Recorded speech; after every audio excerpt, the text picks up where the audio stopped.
Olá, segunda série, tudo bem com vocês? Pessoal, para a aula de hoje nós vamos falar sobre os ossos. Então, seria o sistema de sustentação e locomoção. Então, para começar, vamos falar sobre o sistema de sustentação, tá? Eu vou compartilhar com vocês aqui. Opa, ele já está lá no final, vou voltar ele aqui. Os nossos ossos, gente, para a gente começar a falar sobre sustentação, vamos falar sobre o nosso sistema esquelético, tá? Os nossos ossos, imagina o seguinte, os seres vivos, quando a gente imagina seres vivos menos complexos, eles não tinham os ossos.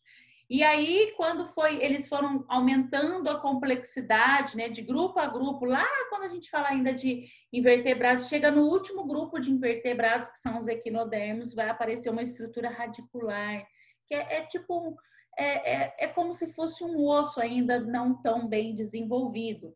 Então, logo depois disso, já começa a aparecer os seres vivos que são vertebrados e o aparecimento do sistema esquelético, tá? Então, o sistema esquelético, ele tem a função aí de sustentação, produção de células sanguíneas e armazenar sais, como fosfato de cálcio. A gente divide os ossos, né, em três tipos diferentes. Ossos curtos, em que o comprimento e a largura são iguais, como, por exemplo, os ossos do tarso, né, que é aqui, ó, a parte central da nossa mão. Ossos longos, em que o comprimento é maior que a largura, a tíbia, da nossa batata da perna, né, da canela. Os ossos planos, em que o comprimento e a largura são quase iguais, como, por exemplo, nas costelas. E tem também os irregulares, né, que são diferentes de qualquer um desses daqui, como os ossos da nossa face, que são totalmente irregulares, não tem como a gente conseguir encaixar em nenhum desses tipos aqui, tá? Então, os nossos ossos, o nosso esqueleto, a gente divide em duas partes principais. O axial, que é o que eu chamo de central, e o apendicular. O esqueleto axial, ele vai ter uma função aqui muito importante, que é a função de proteção de órgãos vitais. Então, quando você pensa na sua cabeça, ele protege o seu cérebro. Quando você pensa no seu tórax, ele vai proteger ali o seu coração, pulmão. Então, os órgãos vitais, eles ficam protegidos por uma caixa dura. Tá? Então, o esqueleto axial, ele tem essa função importantíssima. Os ossos do esqueleto axial vai se situar bem na parte central, né, em torno do centro do corpo, e compreende os ossos da cabeça e do tronco. Como é que eles são divididos? Em crânio, em que a gente tem 8 ossos, face, que são 14 ossos, o ióide, que é 1, ossículos da audição também são 6, coluna vertebral nós temos 26 e a parte do tórax nós temos aqui no meio o externo, que é 1, mais as 24 costelas, totalizando 80 ossos do esqueleto axial. Aí nós temos também que pensar agora no esqueleto apendicular. O esqueleto apendicular são os membros, aquilo que fica pendurado no axial, tá? Então ele tem uma movimentação muito maior, ele vai permitir uma adaptabilidade, né, ao ambiente, uma sobrevivência muito maior, porque ele não fica preso, ele não fica fixo, né? E aí depois, mais para frente, a gente vai falar das articulações desses ossos, que são articulações mais móveis, que vai permitir a movimentação do seu corpo. Como que a gente divide esse esqueleto apendicular? Em membros superiores, né, em que nós temos 2 clavículas, aqui esse ossinho, 2 escápulas, né, que a gente fala que é a asa aqui atrás, né, uma de cada lado. Nós temos 2 húmeros, que é aqui, essa parte aqui superior do braço, 2 unas, que é aqui do antebraço aqui, una, que é esse outro ossinho, então um de cada lado, o número 1, o rádio, né, já falei, os ossos carpais, que são esses ossos aqui, ó, antes de começar os ossos da palma da mão mesmo, aqui a gente tem os ossos carpais, que são 2, os metacarpais são 16, que são os da mão, tá? E as falanges, que nós temos 10 falanges. Lógico que cada uma dessas falanges aqui, ó, tem 3, tá? A gente chama esse conjuntinho de 3 de falange, não tem um nome específico para cada pedacinho dessa falange aqui, tá bom? Depois, lá para baixo, né, das pernas, dos membros inferiores, nós temos ossos do quadril. A parte livre dos membros inferiores, 2. Então, 2 fêmurs, né, que são a perna, 2 patelas, o joelho, 2 fíbulas, 2 tíbia. Fíbula e tíbia é a da canela da perna, né, da perna e da canela e da batata da perna. Os ossos tarsais, que são aqueles que ficam logo antes ali do peito do pé. Os metatarsais, que é o peito do pé. E as falanges, que são os dedos dos pés, né? Então, nós temos 14 tarsais, 10 metatarsais e 28 falanges. Aqui, no caso, ele já separa cada pedacinho do dedo, tá? Então, num total de 126 ossos, se eu somar esse 126 com os 80 lá do axial, eu tenho um total do esqueleto adulto aqui, que é de 206 ossos. Bom, dito isso, a gente tem que entender que há uma necessidade de algo mais para o nosso corpo conseguir se movimentar, que são as articulações. As articulações, elas vão fazer uma proteção do nosso sistema esquelético, tá? Nós temos 3 tipos diferentes de articulações. As imóveis, como por exemplo a do crânio, que a gente vê que tem divisão, né? Quando a criança é um bebê, com certeza você já ouviu isso. Ah, tem um buraco aqui na cabeça. Não, não é que tem um buraco. A cabeça da criança, um bebê, ainda vai crescer. Então, por isso que essa articulação aqui, né, que é imóvel ainda não é tão firme, é mais mole, porque aí o osso vai começar a se fechar e aí fecha o que a gente conhece aí como moleira, tá? Então, por isso que ele precisa ter essa maleabilidade, porque a cabeça ainda do bebê vai crescer.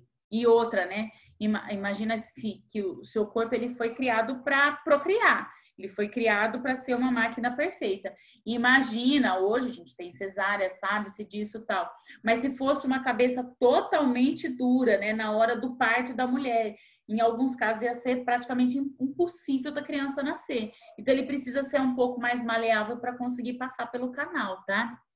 Aqui nós temos essa parte do quadril aqui, né? Uma articulação semimóvel. Gente, essa articulação semimóvel, quando a gente fala, por exemplo, no corpo da mulher, ela é um pouco mais para móvel do que semimóvel. Porque o corpo da mulher, quando ela é engravida, principalmente no final da gravidez, essa articulação ela vai começar a se deslocar, a abrir, para permitir a cabeça do bebê passar na hora do parto, tá? Mesmo que se essa mulher venha a ter um parto de cesárea. O corpo dela entende que ela vai ter um parto normal, então ele prepara tudo para ter um parto normal, tá? E por último, a articulação móvel, né, que é também chamada de sinovial. Por que ela é chamada de sinovial? Imagina o seguinte, se o seu osso ficasse batendo o tempo todo um no outro, a gente ia tomar choque, não ia dar conta da dor. Então, existe uma cápsulazinha, né, que vai ficar protegendo a cabeça do osso, e entre essa cápsula que é de cartilagem e o osso, existe um líquido. Esse líquido aumenta a lubrificação para o movimento do osso ser melhor, tá? Então, por exemplo, no ombro, no joelho, no cotovelo, a gente tem esse tipo de articulação, que é local onde vai mexer demais. E aí aqui eu coloquei, você pode dar um print aí da tela, né, caso você se interesse. Essas articulações aqui é um a mais, né? Dependendo do tipo de articulação, ela vai permitir um tipo de movimento também. Então, por exemplo, uma articulação do tipo trocoide, ela vai permitir uma rotação. A articulação esferoide aqui, ela vai permitir um movimento em vários eixos, né? Porque ela fica côncava assim, e aí consegue um movimento de vários eixos. A articulação plana, ela vai permitir movimento de deslizamento. O do tipo gínglimo, ele vai permitir aí apenas a flexão e extensão, né? Quando ele permite apenas esse movimento. Por exemplo, no joelho. No joelho é esse tipo aí, tá? A do tipo selar, que ela fica que nem se fosse um encaixe. Então, ele deu exemplo aí, né, no trapézio. No trapézio, a gente tem esse tipo de encaixe aí. E, por último, a elipsoide, que ela vai permitir a extensão, abdução, adução e circundação. Então, esse daqui é bem bem mais completa, né? Por exemplo, a articulação que a gente tem, a dos dedos, né? Que vai permitir uma movimentação bem completa aí das nossas falanges, tá? Então, para finalizar, eu coloquei aqui um mapa mental, né? O osso é um tecido vivo, complexo e dinâmico. O tecido ósseo participa de um contínuo processo de remodelamento dinâmico, produzindo osso novo e degradando o osso velho. As células do nosso tecido ósseo, ele tem uma capacidade de regeneração, só que ele não se regenera o tempo todo, ele se regenera quando há uma necessidade, entendeu? O esqueleto, então, é esse conjunto de ossos e cartilagens que se interligam para formar o arcabouço do corpo, né, onde vai ficar armazenado o nosso corpo, né, para poder se sustentar, e ele desempenha as funções de suporte, proteção de estruturas de órgãos vitais, base mecânica para movimento, armazenar minerais e produzir células sanguíneas, tá? A gente divide esse esqueleto em axial e apendicular. E, por último, sobre as cartilagens, né, que é uma estrutura bem elástica de tecido conectivo, semirrígido, que forma partes do esqueleto nas quais ocorre movimento. Ela não possui suprimento sanguíneo e, consequentemente, as células desse tipo de cartilagem aqui obtêm oxigênio e nutrientes por difusão, tá? E aí, para finalizar, eu quero fazer aqui com vocês um exercício. O exercício que eu vou fazer aqui, tá? É o exercício que está na página 41 do livro de vocês. Um exercício, da FUVEST. Deixa eu voltar aqui. Esse exercício da FUVEST diz o seguinte: além da sustentação do corpo, são funções dos ossos armazenar cálcio e fósforo, produzir hemácios e leucócitos? Vamos ver as outras, né? Deixa essa daqui porque ela tá bem parecida com aquilo que tá certo. Armazenar cálcio e fósforo e produzir glicogênio. Glicogênio, gente, é aquele composto que nos dá energia. É do osso que vem isso? Não, né? Armazenar glicogênio. Quem que armazena glicogênio é o nosso fígado. Não tem nada a ver com glicogênio no nosso osso, tá? Armazenar vitamina. Não, armazena sais minerais, não vitaminas. E, de novo, armazenar vitaminas. Então, nenhum desses pode ser. A alternativa A é a alternativa correta, tá? Façam aí os exercícios.